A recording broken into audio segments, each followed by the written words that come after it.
Hello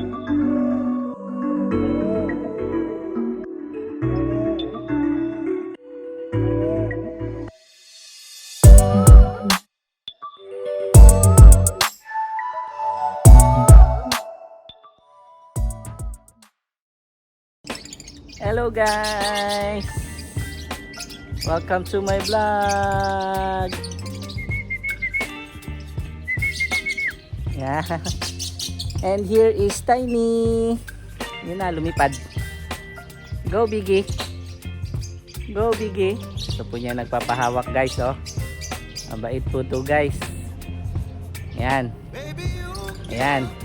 Okay guys, see you.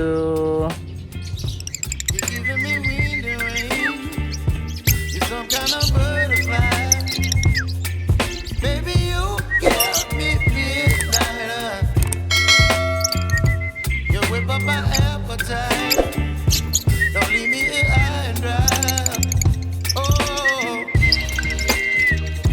well, I don't wanna jinx it, baby, and twist myself at the spine.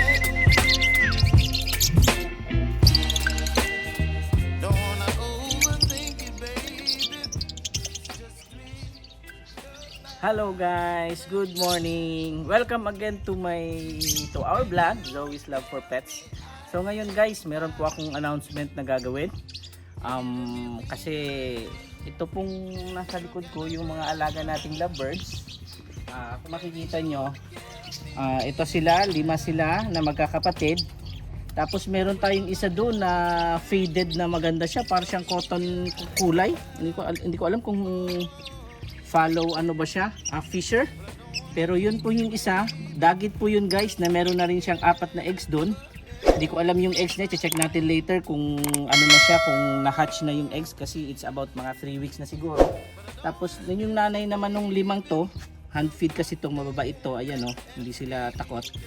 Yung nanay naman nito nandun, yung puti, na parang albino siya, which is, kung tingnan mo, meron din siyang eggs dito. Check nyo. May 4 din po siyang eggs. Ay, 5 na pala yung eggs niya. Ayan siya guys. 5. So kagandahan nito guys, every cycle niya, pang 3 batch na actually itong mga anak niya, tuloy-tuloy yung egg. Ngayon, guys, balak ko kasi dito sa buong to is ipa-adapt na. So guys, mas maganda guys, i-PM nyo ako kung gusto nyong, kung balak nyo mag-alaga ng maramihan, buong ano ko na to sa inyo, mag-usap tayo ng ito lahat, pwede ko nang ipamigay.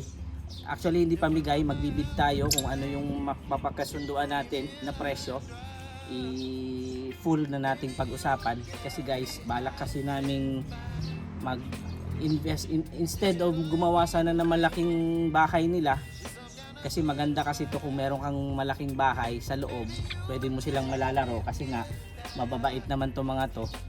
Kaya lang may iba na lang kami paglalaanan ng aming pera, kaya balak na lang namin silang ipa-adapt. So guys, message nyo ako kung gusto nyo, tapos pag-usapan natin kung mapagkasunduan natin, maganda, at para ma-dispose ko na rin po sila sa inyo, mabigay ko na sa inyo.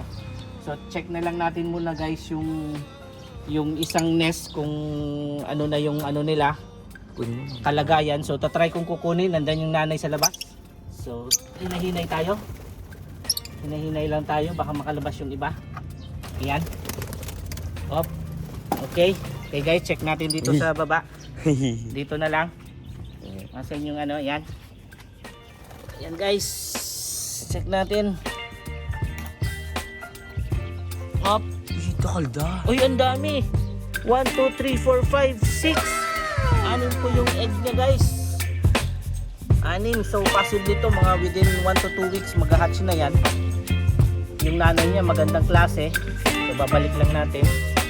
So kung susumahin guys, meron po tayong 6 dito, tapos 5 sa taas. So 11 eggs po sila.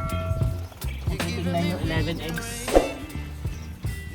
Total of 11 eggs, tapos 5, so 7, tapos meron pa siyang parakeet doon. So 8 plus ilan na? 8 plus ilan yung eggs? 11. 11. So around 19.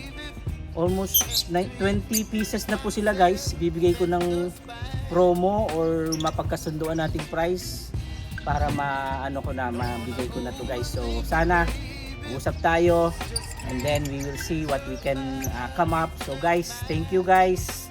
I will see you next time. Bye bye.